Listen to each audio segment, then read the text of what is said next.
नमस्कार साथियों, स्वागत है आपका बी स्टडी चैनल में।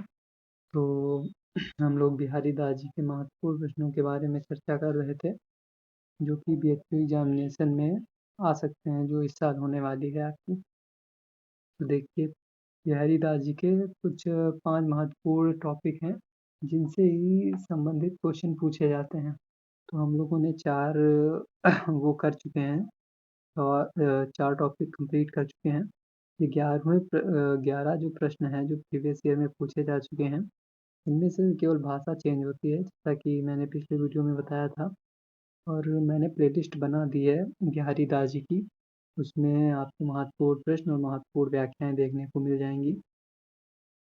आज लास्ट प्रश्न है, बिहारी की काव्य भाषा की विवेचना कीजिए। इसको कंप्लीट करने के बाद हम लोग कबीर दास जी के महत्वपूर्ण प्रश्नों के बारे में चर्चा करेंगे। बिहारी की भाषा ब्रज भाषा है। उनके समय तक ब्रज भाषा साहित्य की भाषा के रूप में स्वीकृत हो चुकी थी और सूरदास, तुलसीदास, नंददास और रसखान जैसे कवियों द्वारा उसका पर्याप्त परिमार्जन भी किया जा चुका था। बिहारी ने इस परिमार्जन का लाभ उठाया और उसके माधुर्य, ध्वन्यात्मकता आदि के विकास की साधना की। बिहारी की भाषा को हम अपेक्षाकृत शुद्ध ब्रजभाषा कह सकते हैं। देखिए, जब बिहारी दास जी का जन्म हुआ, उससे पहले से ब्रजभाषा समाज में व्याप्त थी और काफ़ी कवियों ने उसका उपयोग किया और उपयोग करने से भाषा में शुद्धता आती गई, जिससे जब बिहारी दास जी अपने काव्य में इस भाषा का प्रयोग किया, जब बिहारी दास जी ने किया, तो उनको वो कठिनाइयों का सामना नहीं उठाना पड़ा क्योंकि उनके पूर्व कवियों को उठाना पड़ा, ठीक है, जिससे उनके काव्य में अधिक माधुर्य और ध्वन्यात्मकता का विकास हुआ, ठीक है। तो जिससे उनकी ब्रजभाषा अधिक शुद्ध हो सकी। उनके समय में ब्रजभाषा का क्षेत्र अत्यंत विस्तृत हो चुका था। इनकी भाषा चलती हुई ब्रजभाषा का साहित्यिक रूप है। उनका शब्द गठन और वाक्य विन्यास पर्याप्त सुव्यवस्थित है। बिहारी ने सबसे पहले शब्दों की एकरूपता और प्रांजलता पर ध्यान दिया और भाषा में परिष्कार का मार्ग प्रशस्त किया। साहित्यिक ब्रजभाषा का रूप इनकी ही कविता में सर्वप्रथम निखार को प्राप्त हुआ।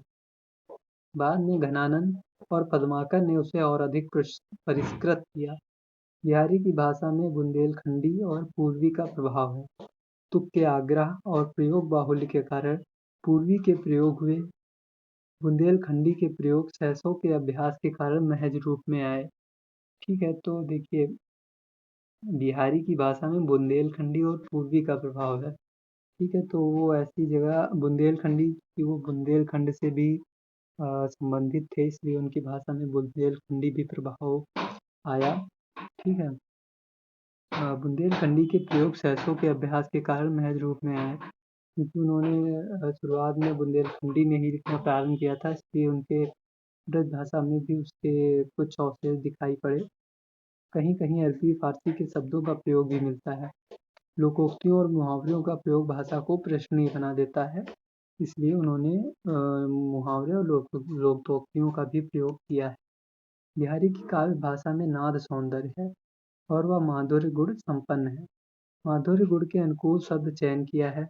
भाषा के अलंकरण के लिए इन्होंने यमक, अनुप्रास, विप्सा आदि शब्द अलंकारों का प्रयोग किया है। आचार्य विश्वनाथ प्रसाद मिश्र की दृष्टि में बिहारी का भाषा पर वास्तविक अधिकार था। उनके बाद भाषा पर अच्छा अधिकार दिखाने वाले मतीराम, पद्माकर आदि कुछ ही प्रवीण कवि हुए। आधुनिक समय में रत्नाकर ने वैसा ही अधिकार दिखाया है। इसलिए बिहारी को भाषा का पंडित कहना चाहिए। भाषा की दृष्टि से बिहारी की समता करने वाला, भाषा पर वैसा अधिकार रखने वाला कोई मुक्तकार नहीं दिखाई पड़ता। बिहारी ने केवल 2 छंदों का प्रयोग किया है, मुख्यतः 2 छंदों का प्रयोग किया है, दोहा और सोरठा। ये दोनों 48 मात्रा के छंद हैं और परस्पर संबद्ध हैं। बिहारी के बाद के मुक्तकारों ने अन्य छंदों को अपनाया है, किंतु बिहारी दोहे में ही अपनी भाव सुषमा को चित्रित करते रहे। उन्होंने दोहे के माध्यम से ही प्रायः अपने भावों को व्यक्त किया है। बिहारी की काव्य की एक बड़ी उपलब्धि है अलंकारों का निपुण प्रयोग। यद्यपि बिहारी ने किसी रीति ग्रंथ का निर्माण नहीं किया, किंतु अलंकारों का जैसा सटीक और चुस्त प्रयोग उनके दोहे में दिख पड़ता है, वैसा बहुतेरे उन कवियों की कविताओं में भी नहीं दिखता, जिनका प्रमुख लक्ष्य अलंकार निरूपण ही रहा है। असंगत अलंकार का यह बेजोड़ उदाहरण चिरकाल से सहृदयों का कंठा आहार रहा है। इसका उदाहरण है द्रग उर्जत टूटत कुटुम्ब झुरत चतुरचित प्रीति भरत गांठ दुर्जन हिये दई नई यह रीत। उलझाते हैं नेत्र, टूटता है कुटुम्ब, प्रीति जुड़ती है चतुरों के चित्त में और गांठ पड़ती है दुर्जन के हृदय में। प्रेम की यह अनोखी रीत है। बिहारी का शायद ही कोई ऐसा दोहा हो जिसमें किसी न किसी अलंकार का प्रयोग न मिले। कहीं कहीं तो एक साथ 5-6 अलंकार लिपटे हुए दिख पड़ेंगे। जैसे निम्नलिखित दोहे में एक ही जगह वृत्यानुप्रास, छेकानुप्रास, उपमा आदि अनेक अलंकार संश्लिष्ट दिखाई पड़ते हैं।